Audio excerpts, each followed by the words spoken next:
It surprises me that science doesn't accept telepathy because it happens everywhere all the time. My father, who was an avid reader, would read these strange things and he'd say, "Why don't you read this book?" I'd read the book and then he'd say, "What do you think of that?" I found them fascinating. Also, I couldn't help but notice that they weren't teaching any of this stuff in school. When I feel a deep connection to another person, we call them like my soul sister. That person could also be a part of my soul? Yeah, probably not, but it could be. Yeah, what that probably is.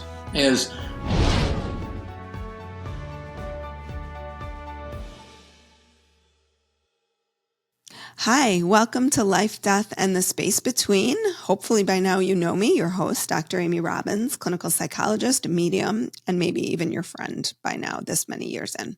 I hope that's the case. Today's episode is with David Gaggin, and oh my God, my mind was blown. Okay, so we talked about I'm still trying to wrap my mind around it, my brain around it, my consciousness around it. We talk about our eternal existence. Just the title of this book, Our Eternal Existence, A Metaphysical Perspective of Reality. Like, we could have dove into what it means to be metaphysical and what is reality the entire podcast, but we didn't stop there. We are addressing what is a soul, soul, spirit, essence, personality, psyche, all of these different parts of ourselves. I don't even know if ourselves is the right word, spirituality, metaphysics, all of it. And it's just mind blowing to think about these concepts in reality. And again, what is reality? I feel like I'm chasing my tail. This conversation is like a scientific conversation, a philosophical conversation. It is so deep and so mind blowing. Make sure you listen all the way through. And while I say this in the actual episode, it is dedicated to PJ. For those of you who have listened for a while and know PJ, PJ is a woman who reached out to help me with my podcast. And she was the reason for many years that I kept going, because she helped me in so many incredible ways. And she was also a NASA scientist, which David is as well. So I loved my first question with him, which was trying to understand someone in the scientific and metaphysical field. So go ahead, listen to the episode, follow me, and let me know what you think. Welcome, David, to Life, Death, and the Space Between. Thank you, Amy. I'm happy to be here.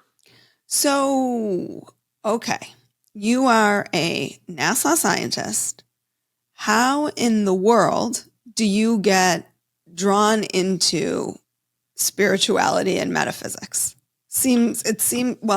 And before you answer, I'm going to actually dedicate this to my old assistant who was a volunteer, PJ, who was also a NASA scientist and also very into spirituality. So this episode is dedicated specifically to her, but okay. I'll let you go ahead and enlighten us. When I was a teenager, my father, who was an avid reader, would read these strange things like Velikovsky's World in Collision and Aku Aku and these things. And he'd say, "Hey, Dave, why don't you read this book?" So I'd read the book, and then he'd say, "What do you think of that?" I'd say, "I really don't have a clue, Dad." And they'd give me another book, and I found them fascinating. And I also couldn't help but notice that they weren't teaching any of this stuff in school. So I was always curious. I came here curious.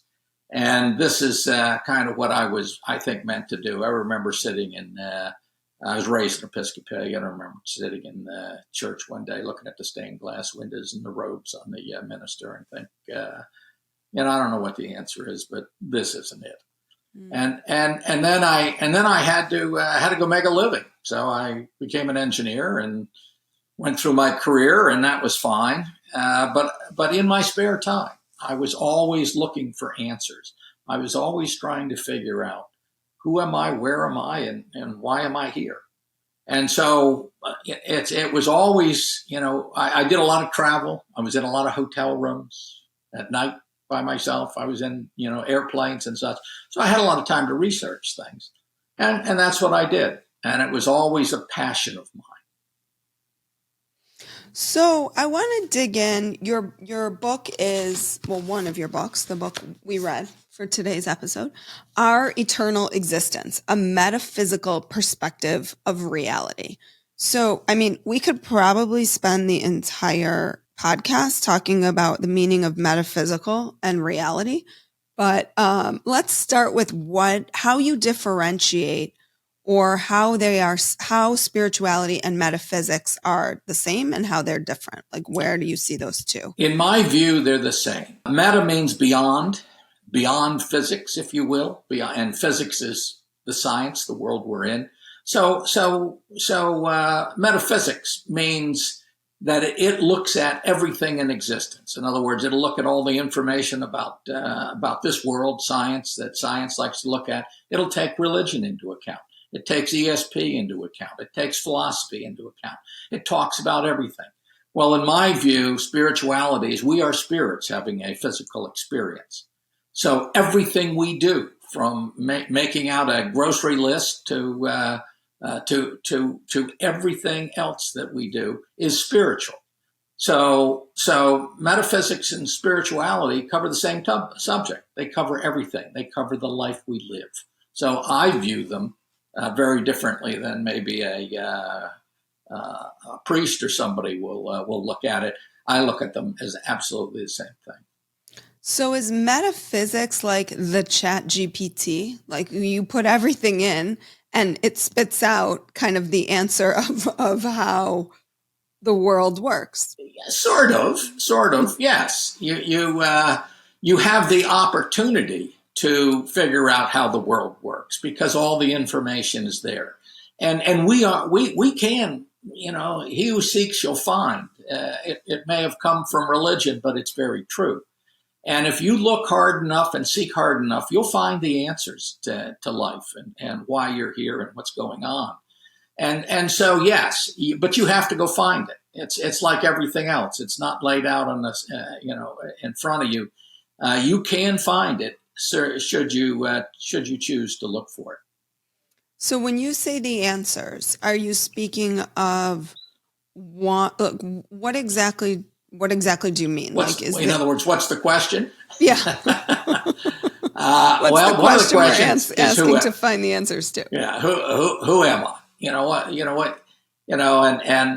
I look at myself and I see a physical body and I think, well, that's interesting. But, if there's a life after death, well, then what does that make me? Well, my body's not going anywhere when I die. So that's certainly one of the questions. It's understanding our reality. Reality is really energy and how you perceive it. And so we have our five senses, and that's how we perceive the energy that's around us. So to have a reality, you need the energy in a certain format, if you will, and you need to be able to perceive that format. And if you can't perceive it, then it's not your reality. And that's why we're here in this physical body, because this is a vehicle. This is a vehicle that allows our soul to be able to experience this reality and have the experience that it wants. So you need to have those senses around you. So one of the things is that the question is, what is this reality?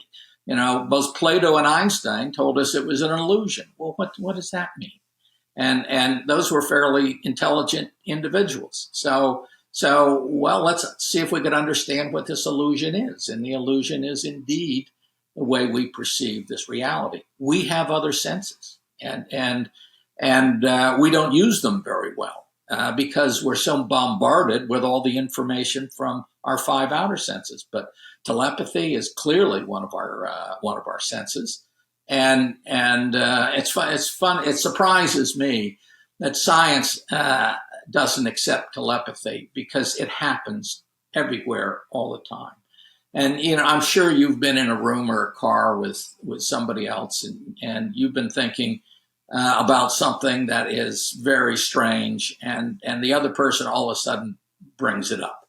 Well, that's telepathy.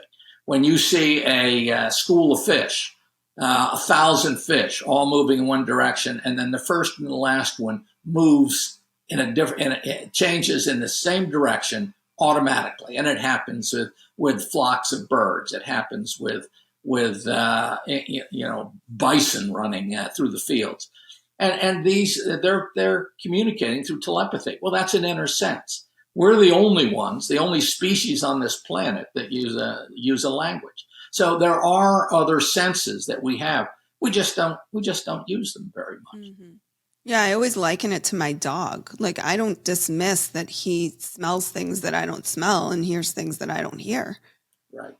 And your dog interfaces with other dogs through telepathy.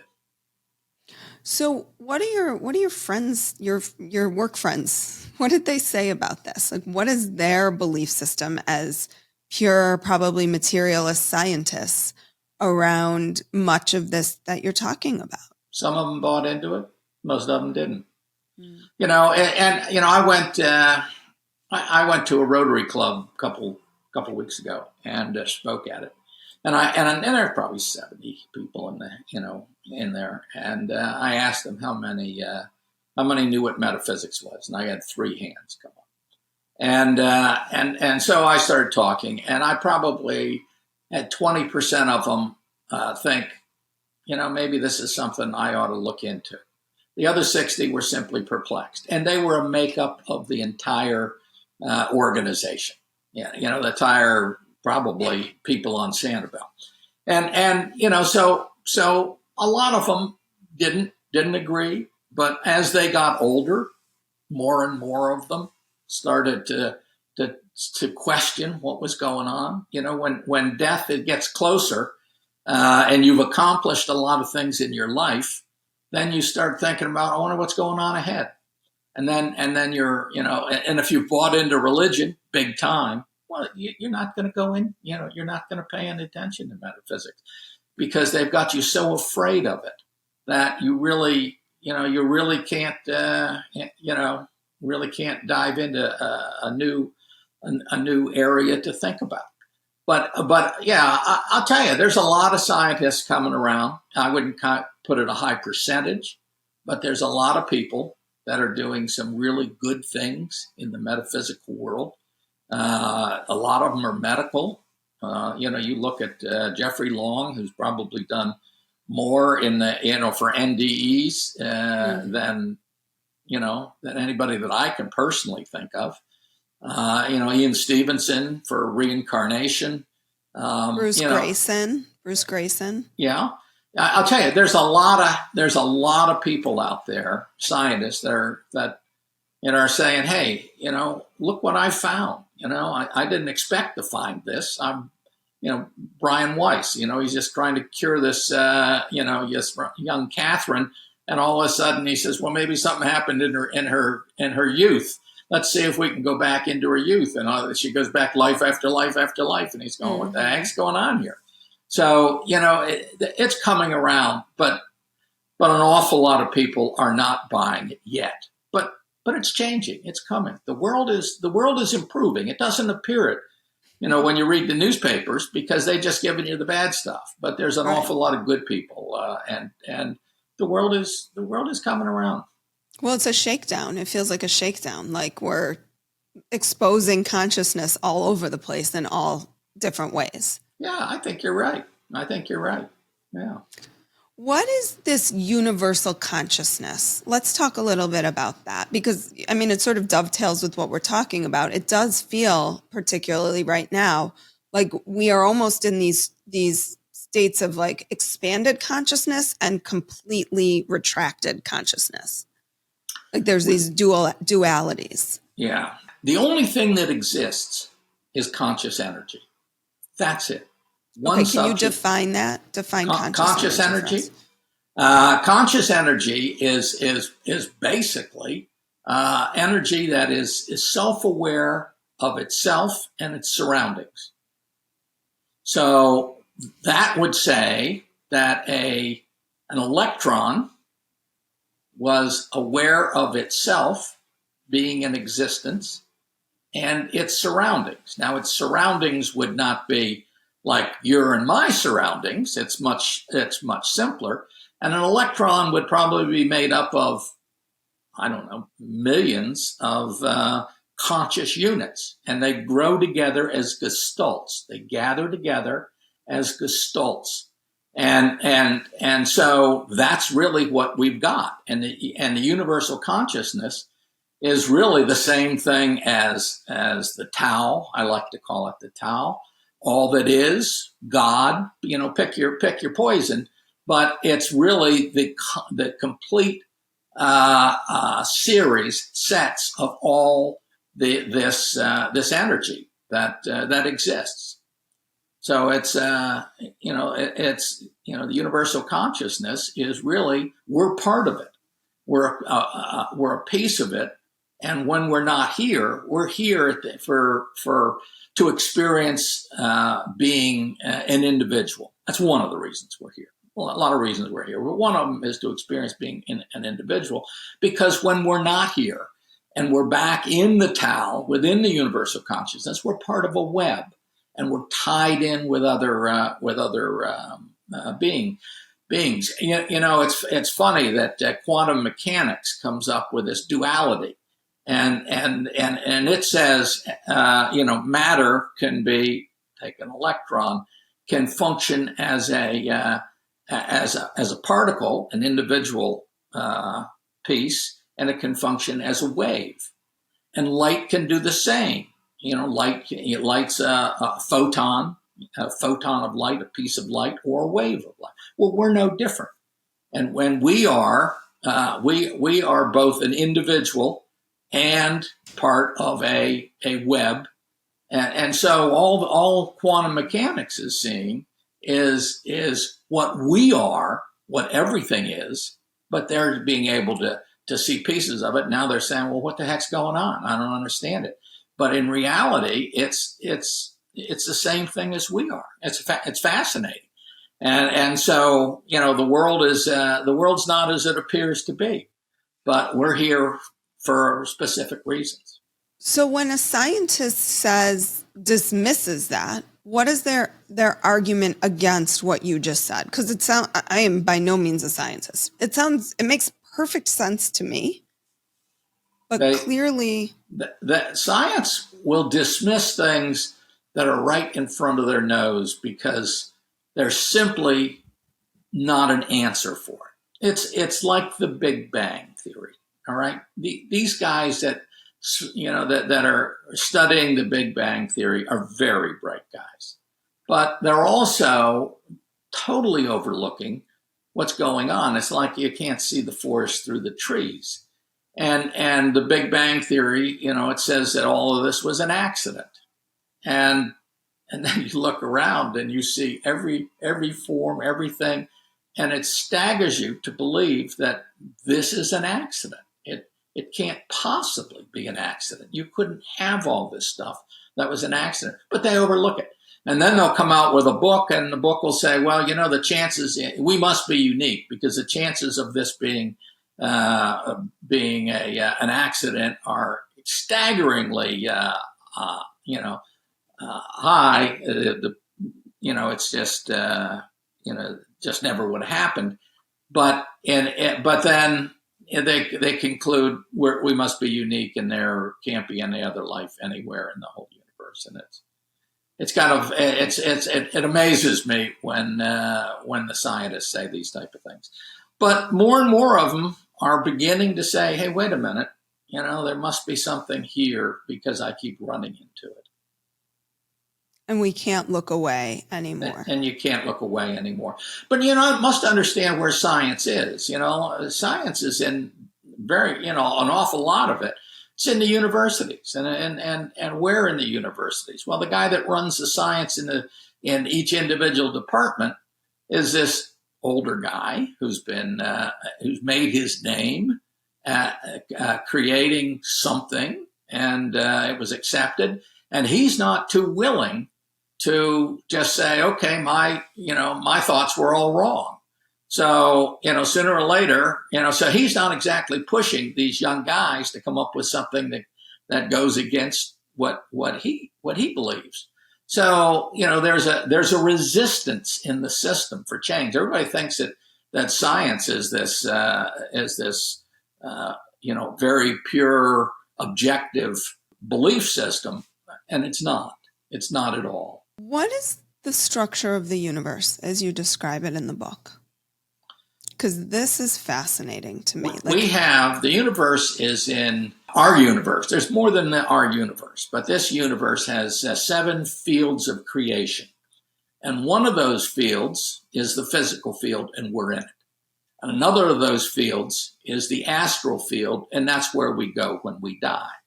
So we don't really go anywhere because that field is right here. It's just a different frequency and a density and intensity.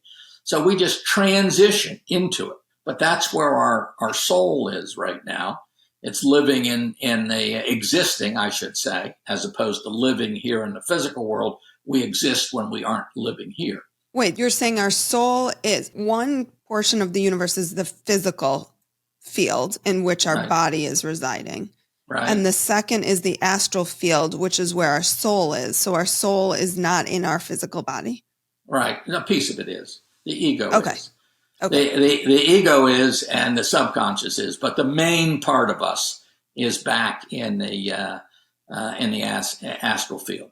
But then after that, we can come back to that. But let's keep going with the original questions of the structure of the universe. Then after that, you've got the causal field, and then you've got the Akashic field, which keeps records of everything, because this is really an R&D universe, if you will. And then there's the mental field, there's the Messianic field, and then there's the Buddhaic field.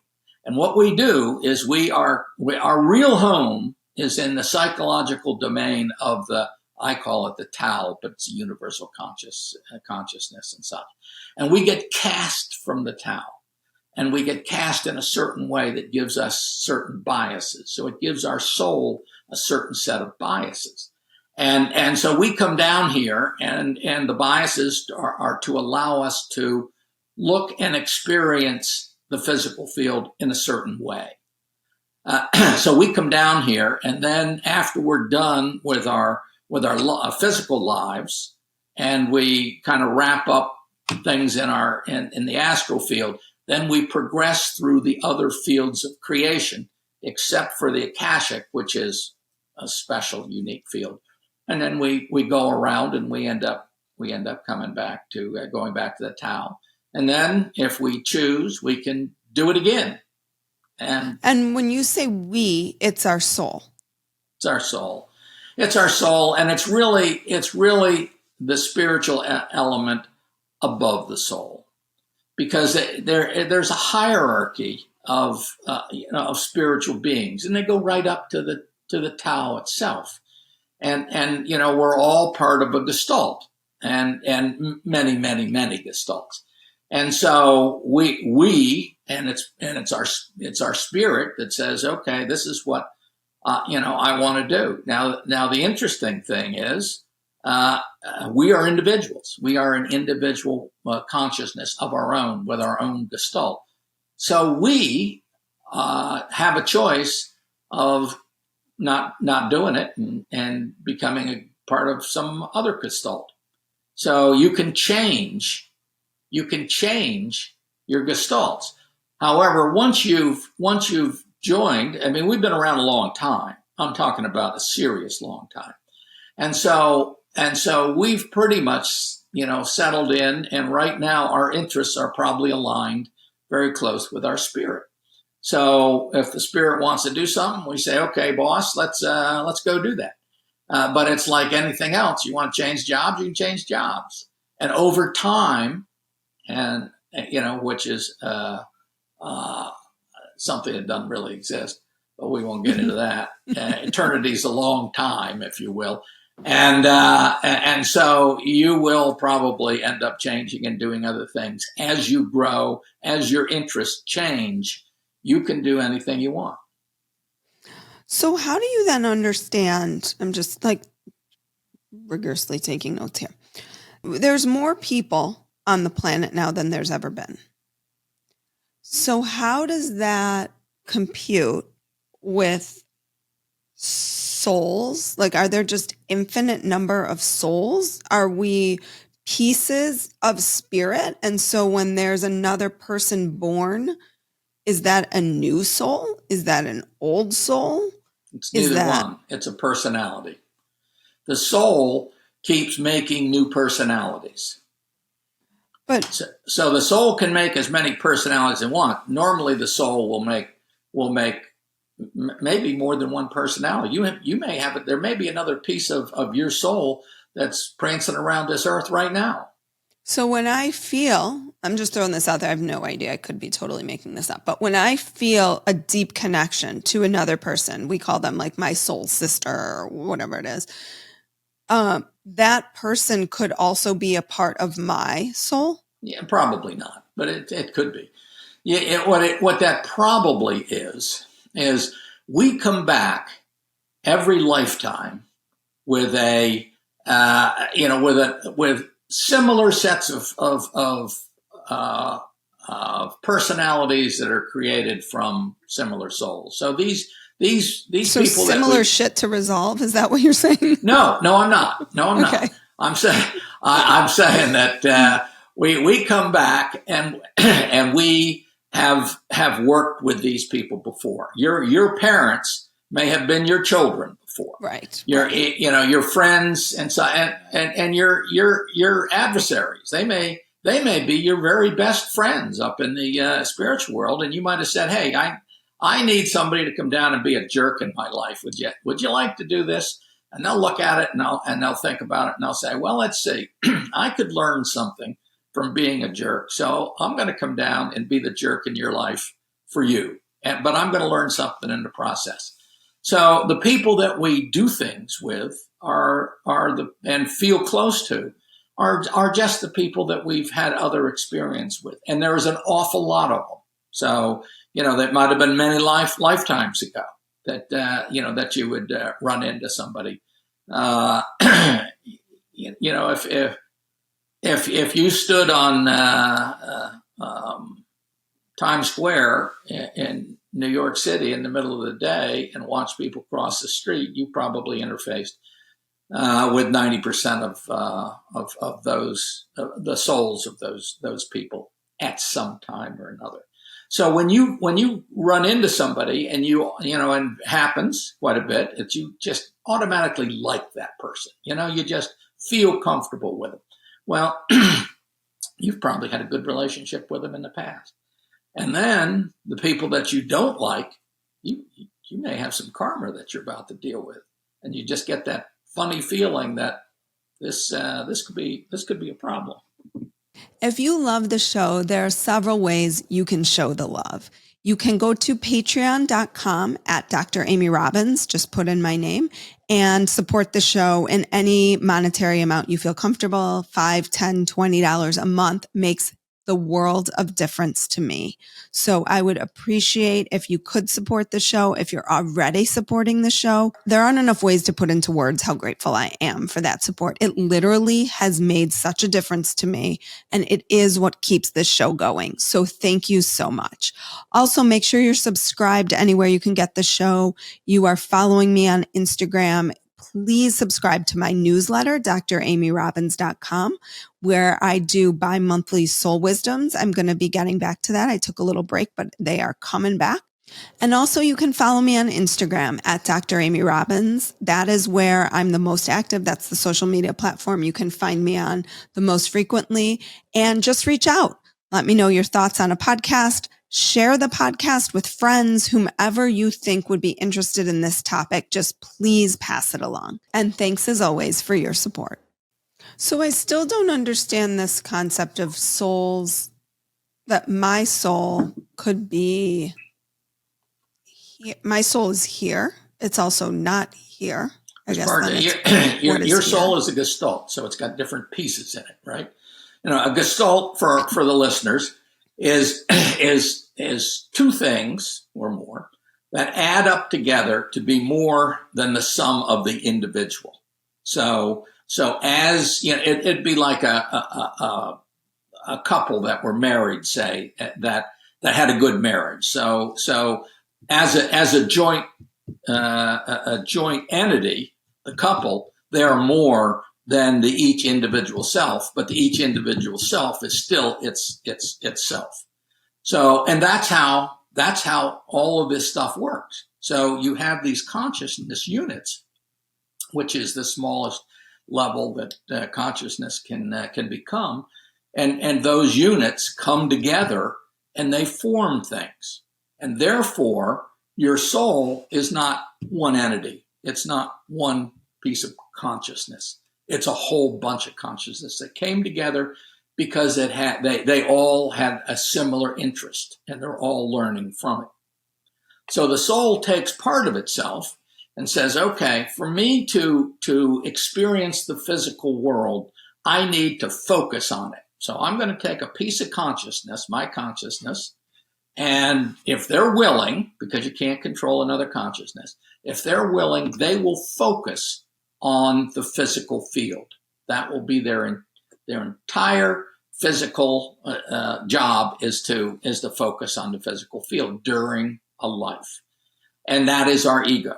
And then we have pieces inside of us, which are our subconscious, and a subconscious, as we all know, even as science knows, it controls our body, right? It controls our heartbeat. It controls all the enzymes that need to be released when they need to be released, and all of these things. So, and then it also people just say that's the mechanics of the physical body. That's it runs the mechanics of the physical body. So you're saying the subconscious runs the mechanics of the physical body versus where a materialist might say the body runs itself. Yeah. Right. Yeah. Not the case. Somebody has to run it. And it's our mind that runs it. And I arbitrarily pick it as the subconscious, but it's the subconscious that's doing all of this stuff. If the subconscious totally walked out the door, our body would just kind of crumble, and our ego would go out the door with it because it wouldn't have anything to do here. So our subconscious runs our body. When we start feeling hot, we start to sweat before we get overheated because it anticipates what's happening. It's not the physical world that anticipates it. It's our subconscious that anticipates it. And then also, which I guess would hold water in the sense of if everything. I just did an interview with a woman who described when you get, like, if you're cold and you look at the thermostat and the thermostat says 55, you're like, oh, that makes sense why I'm cold, or -30. But if I go outside today, it's a little warmer than -30, but not much, and I am warm, why am I warm when I shouldn't be warm? I should be cold. And if the machine was always running as the machine is supposed to run, then that would be clear, right?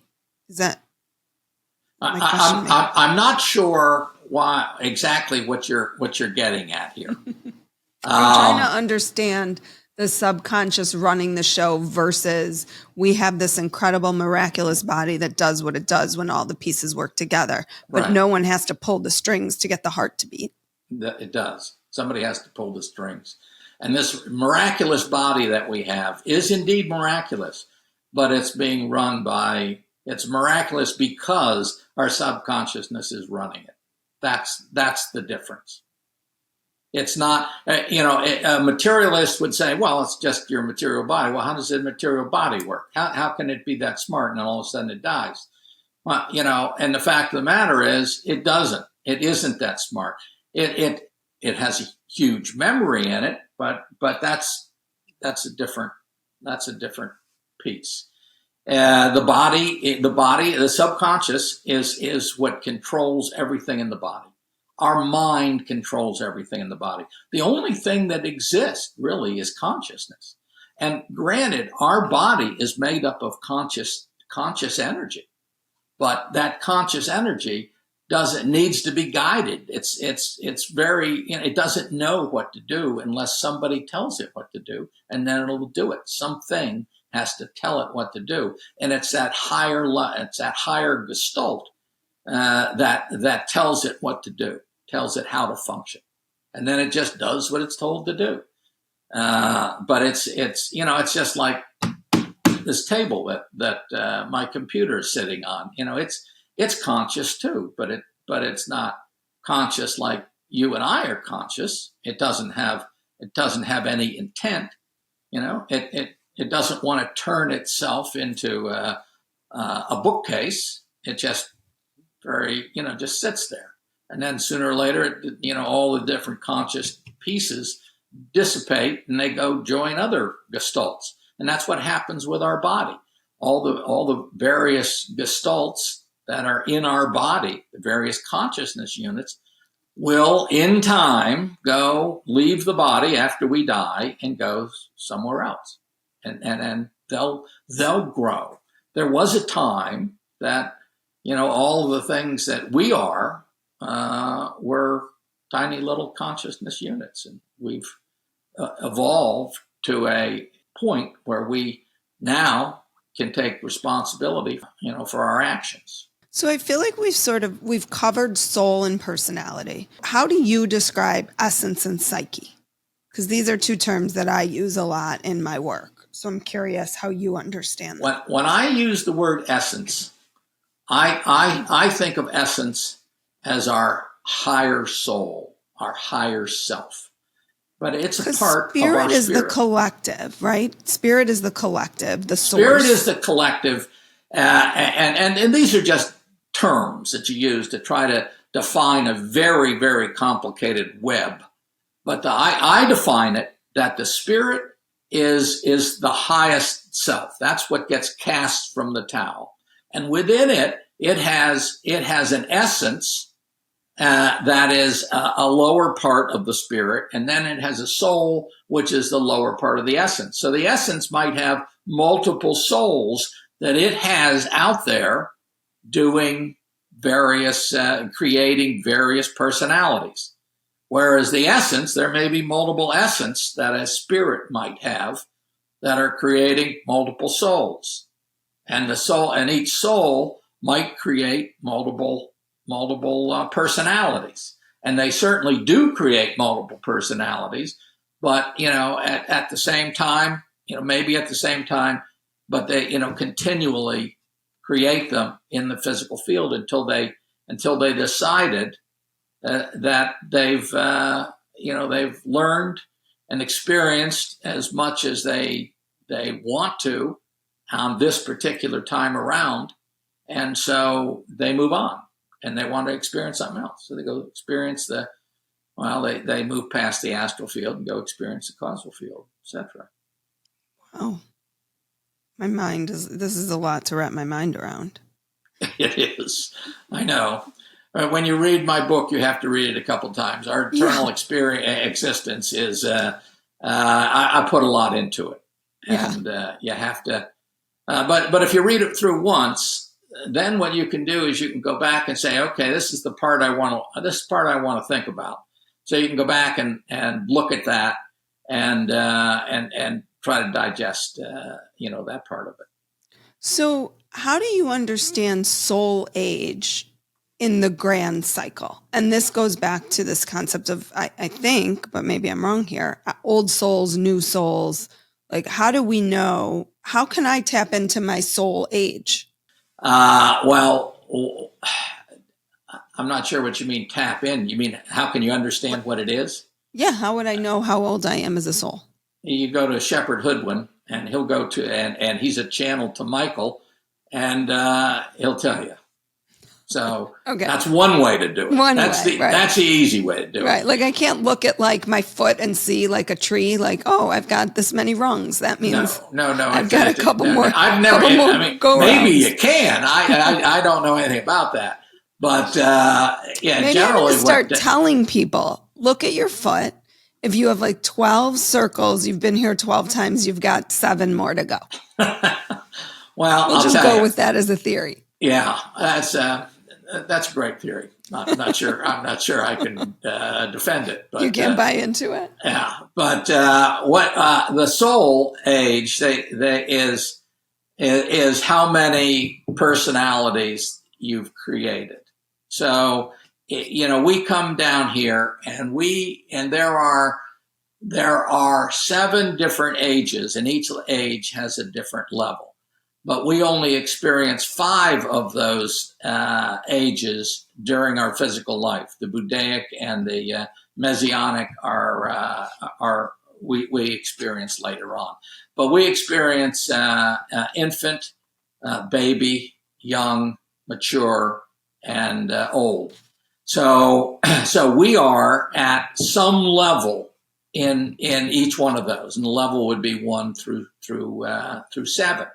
So by the time you're in 7, yep, there it is. There's indeed. A little graph for people. A little graph that explains it all in the book, in our eternal existence. And so right now, as I recall, we're probably in young 6, maybe, or somewhere around there. And I say everybody on this planet, as an average. If you took an average, that's where we are. Well, Michael tells me that they're not putting any more infant souls in here at level 1 because this has turned out to be a very difficult place to live. And we need older souls, not younger souls. And that means that because everybody is coming back more experienced, that the age of the souls on our planet is growing. It's getting higher and therefore maturing, and therefore the world is becoming a better place. Our culture is becoming a better place. And there are a lot of souls that don't seem to get it. Well, we still have a lot of very young souls, and we still have infant souls. And the baby souls, they're still struggling. I mean, Nixon, as I understand it, was a baby soul, and he did. So the more aggressive you are, and the more you're trying to do worldly things, basically, the younger you are. And as you become an old soul, you've done all those things, and now you're more interested in what you and I might call spiritual activities. Interesting. So do you channel Michael? No, Shepard Hoodwin does. He wrote the foreword for our eternal existence. Okay. Shepard. I used to have a radio show, and I ran into Shepard. I've ran into a lot of very interesting people on the show. It's quite a while ago. And Shepard was one of them, and he and I became friends. And I ended up talking to Michael quite a bit. And it's really quite fascinating. And he used to love me to come in because most people would want to know about themselves, and I always wanted to know how the universe worked. So and Michael and these entities, same with Seth. What they are is they're a group of about 1,000 souls that have been on this planet, but they've finished their physical cycle.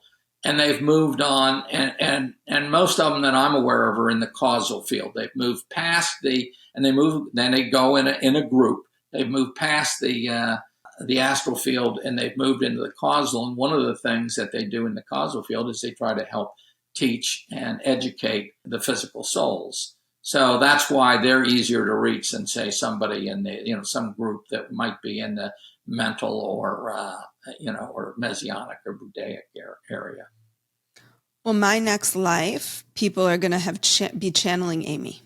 So there won't be a next life. I'm going to stay in that soul place, and they're going to be, there's going to be a David out there, and David's going to say, Amy, the channel, my soul, my group of light beings is being channeled here. I'm just putting that out into the universe. All right. You get what you expect. That is next for me. Okay. Not coming back. Although, did you see the movie Soul? No. The Pixar movie? No. Oh. Is it good? It's so good. It's everything we're talking about. I watch so few movies. It's very cute. And It's interesting because one of the things that the little soul does that he can only experience on Earth is like eat chocolate and pizza and like ice cream and enjoy the human qualities, right. The physical aspect of the physical aspects of being human, or of being a soul. So sounds good. David, I'll watch it. It's very cute. It's very cute. Very well done. I actually wanted to get the the writer, the producer, someone on the show, because I was like, what made you make a kids movie out of something so, so deep? Because I know my kids didn't totally get it, but I loved it. Yeah, but you exposed the kids to it. That's a big deal. Right. That's a big deal. That plants the seed to for them to grow with. We won't say what they think about their mom, because I think they think this is all a little bit out there. But one day. How old are they? 17, 14, and 10. Okay, they're coming around. But we do a lot of we talk a lot about past lives. We talk a lot about like where people go when they die. We talk to my grandma often in the electrical field when she comes through. So there's a lot of that happens. Yeah. David, if people are interested in your work, your book, where can they find you? DavidGagan.com is my website. And you can get Our Eternal Existence right from the website. And basically all the website does is tie you into Amazon, but you can get it at books, Barnes and Noble. And I run a Sanibel Metaphysical Meetup group. If anybody happens to be in the Fort Myers area, it's free. I pick up all the costs. We get together and we talk about these strange topics like this. My next meeting is Monday, and so we go over to the local library and sit around for a couple hours and talk about things. So, and anybody's welcome. You get it through. You go to meetup.com and then look up Sanibel or events or something like that. And you can find me. That's basically what I do these days. Well, it sounds like a nice way to spend retirement. Yes, it is. It's been very interesting. It's good retirement. So thank you again for your time and for this really deep, profound conversation. I think my listeners, I hope you all, my listeners, have enjoyed it. So thank you, David. Thank you. I appreciate you having me on, Amy. It's great to meet you. You too. Like what you heard today and want to hear more? Wondering what comes next and what it all means? Head over to Apple Podcast, Spotify, Stitcher, Google Play, or anywhere you get your podcasts and hit subscribe. Also, if you could take a minute to rate and review my podcast, I would really appreciate it. Stay tuned as we continue to explore life, death, and the space between.